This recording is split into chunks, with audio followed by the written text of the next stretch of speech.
So we recently took our Honda CRF450Ls on a 6,000-mile trip across the country on the Trans-America Trail. And here's what's left of them.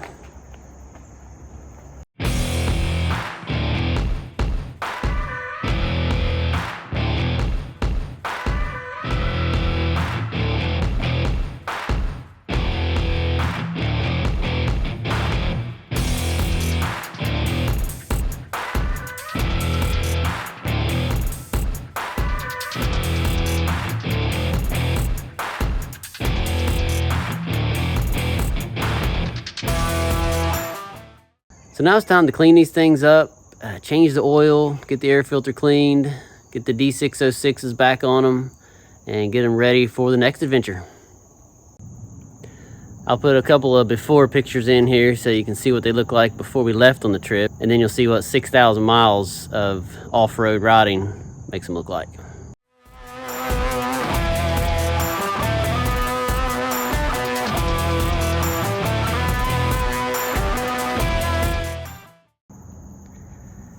We'll start over here with this one. This is mine. It's a 2021 450RL, and it fared pretty well for the trip.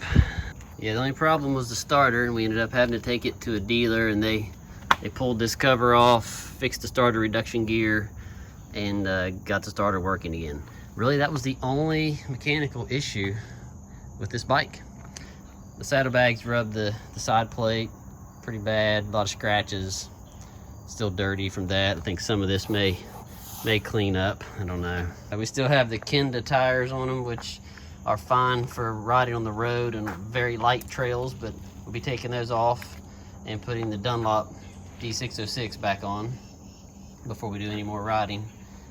This one is Jake's bike. It's a 2019 450L, pretty much the same bike as the RL, just a few different graphics changes and different year model, but essentially the same bike, and it did very well also. It took some beating, but the only thing that went wrong on it is the clutch cable broke.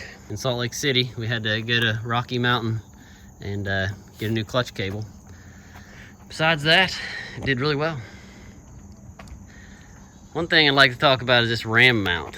So it's a good solution. It seems to work well. You put your phone in here and then you wrap this around the phone and should keep it on very well, and it did for most of the trip, but we both lost a phone out of this mount, and that was a big bummer. If you're gonna be riding on roads and easy trails, it's probably fine, but otherwise I'd look for something else. Look for something that is gonna hold your phone a little better. If you're gonna be on the tough trails and tight technical riding, you may lose a phone with this. Here's the rear disc. Jake had some trouble with it. He hit a rock and bent it, and we both had to have rear brake pads on the trip, so that was one issue we had to stop and fix that. The seat concept seats were fantastic. You can see from the butt print that we got a lot of miles on these seats, and they are very comfortable. Big difference from the stock seat. So highly recommend doing that. Jake's is the comfort seat. It's the standard height, same as the stock seat.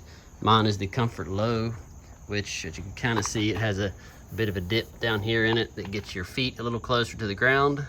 Still very comfortable, but helps you if you're a little shorter. This bike has also been lowered. The suspension's been lowered. We took the forks and the shock off and sent them away and had them internally lowered. Basically all they did was put a spacer in there to limit the travel, so you lose a little bit of travel, but it makes it a little lower. And for me, it was a lot more comfortable, and I thought it handled better in the tight terrain. My airbox repair held up good.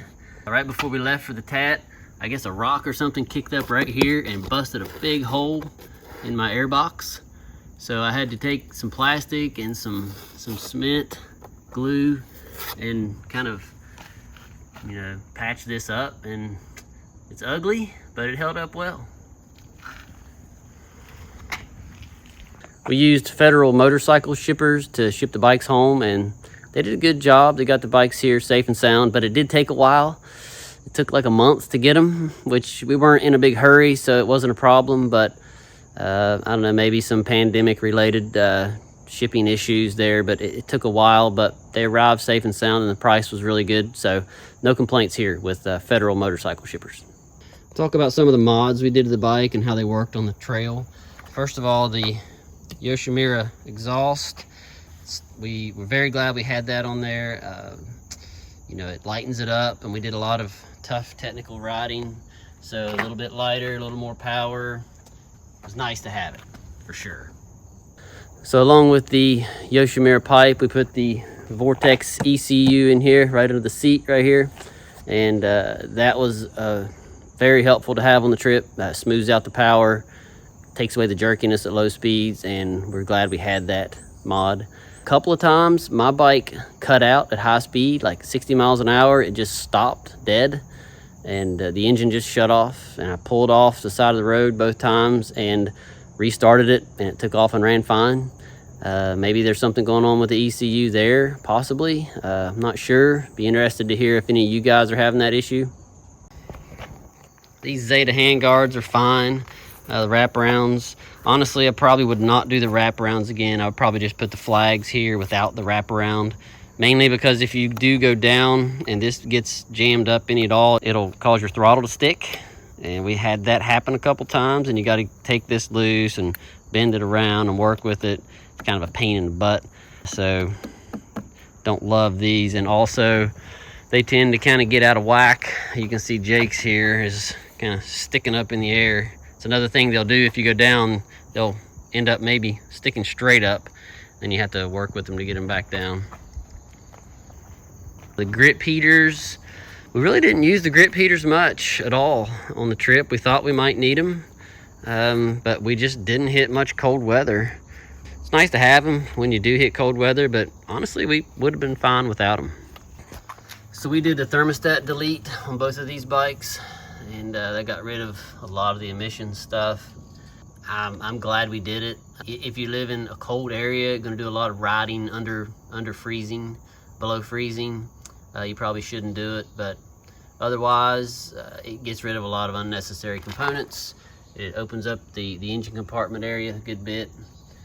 I don't know, probably help performance a little bit. One thing we did not do on these bikes is radiator guards. Really don't think we needed them. We did a lot of tight technical riding, but it wasn't really to the point where we were running into trees and hitting a lot of big stuff. So we got by just fine with the stock radiator cover. Another mod we did not do is the skid plate. We left the factory plastic skid plate on there and really didn't have any troubles. Again, you know, we hit some rocky and some rooty stuff, but luckily we didn't have any big issues with it. Nothing came up and really did any damage there. It still looks pretty good. Still looks in good shape.